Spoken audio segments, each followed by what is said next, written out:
Update रहने के लिए हमारा चैनल सब्सक्राइब करें और नोटिफिकेशन के लिए बेल आइकन दबाना न भूलें। प्राइम 18 न्यूज चैनल अब नेट विजन केबल नेटवर्क पर 707 नंबर पर उपलब्ध।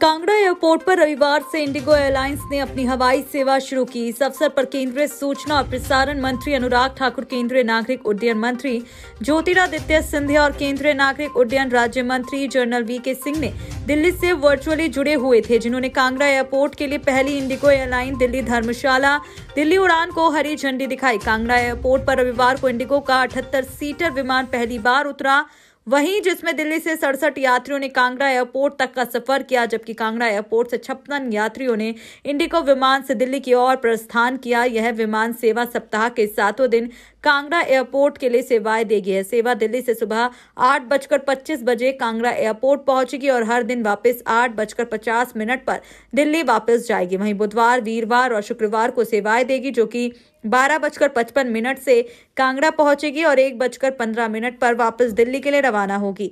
वहीं केंद्रीय मंत्री अनुराग ठाकुर ने हिमाचल प्रदेश में इंडिगो कनेक्टिविटी की सुविधा के लिए नागरिक उड्डयन मंत्रालय के प्रति आभार व्यक्त किया और कहा कि इंडिगो पहाड़ी राज्य में बिना फ्लाइट के सही मायने में राष्ट्रीय एयरलाइंस बन सकती थी। वहीं कनेक्टिविटी फ्लाइट पकड़नी पड़ती है। एक बड़ा हवाई अड्डा यात्रियों को सीधी निर्बाध कनेक्टिविटी प्रदान करेगा। हवाई चप्पल वाला भी हवाई जहाज में बैठा और आज देश के कोने कोने में माननीय प्रधानमंत्री जी के आशीर्वाद से जा रहा है। हवाई अड्डे के विस्तारीकरण की बात माननीय किशन कपूर जी ने कही। मैं आपसे भी निवेदन करता हूं, क्योंकि राज्य की सरकार को इसमें भूमि अधिग्रहण करना है और जो भी निर्णय राज्य की सरकार लेगी प्रदेश के हित में हम उसका स्वागत करेंगे, क्योंकि पहाड़ी राज्य में सड़कें तो एक लाइफलाइन है। हिमाचल प्रदेश में देश की चौथी जो वंदे भारत एक्सप्रेस है वो भी ट्रेन शुरू होने से लाभ मिला है। लेकिन अगर आप देखेंगे, अगर किसी को तमिलनाडु से, कलकत्ता से या नॉर्थ ईस्ट से हिमाचल प्रदेश में आना होगा तो पहले उनको दिल्ली आना पड़ता और वहाँ से फिर फ्लाइट कनेक्टिविटी। कैसे हम इस एयरपोर्ट को देश के अलग अलग कोनों से जोड़ सकें, भविष्य में आप उसको अवश्य देखेंगे, मुझे पूर्ण विश्वास है। लेकिन उसके लिए अगर हवाई अड्डा बड़ा नहीं होगा तो वाइबिलिटी कहीं से भी नहीं बन पाती। तो ये भी एक चुनौती हम सबके सामने है।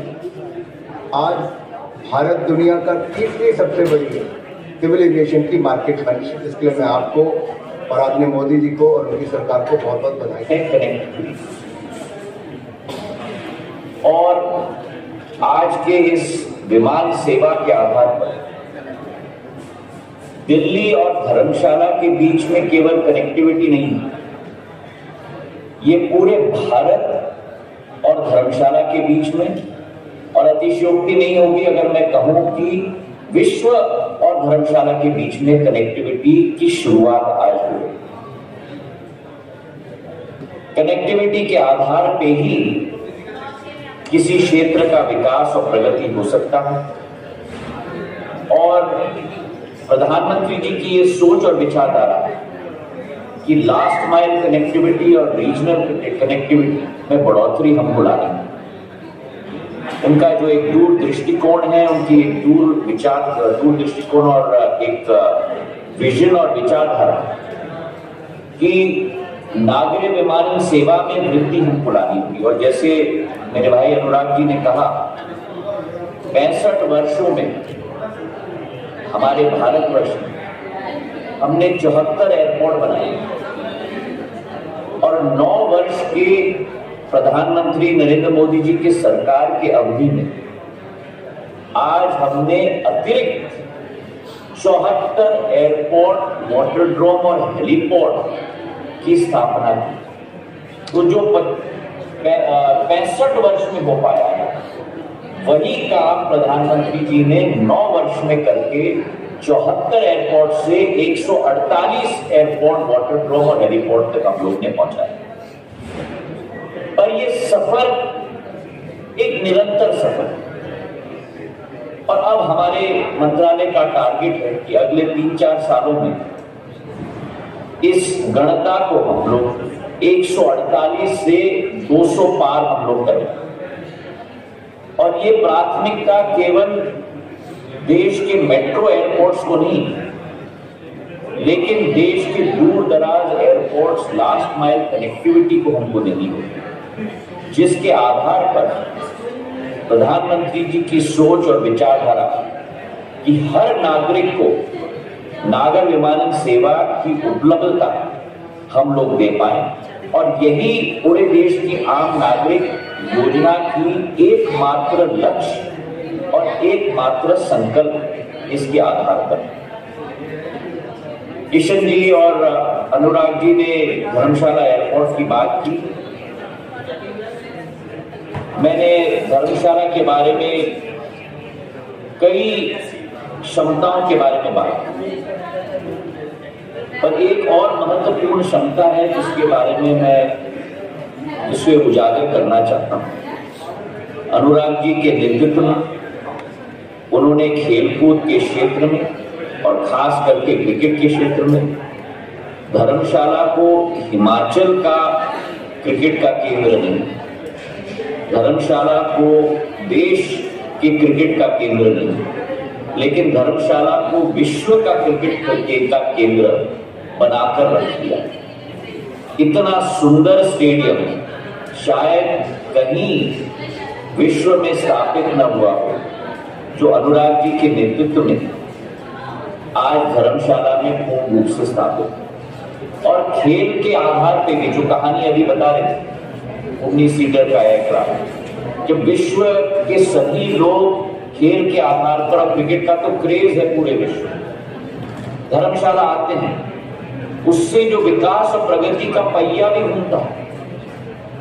मेरे पूज्य पिताजी भी बीसीसीआई के चेयरमैन और प्रेसिडेंट रहे, और जो क्रिकेट के आधार पर आर्थिक गतिविधियां आगे बढ़ती हैं, अनुराग जी के नेतृत्व में भी बीसीसीआई में जो प्रगति और विकास आई, उसके आधार पे भी एक नई शक्ति और नई केंद्र धर्मशाला को मिल पाई।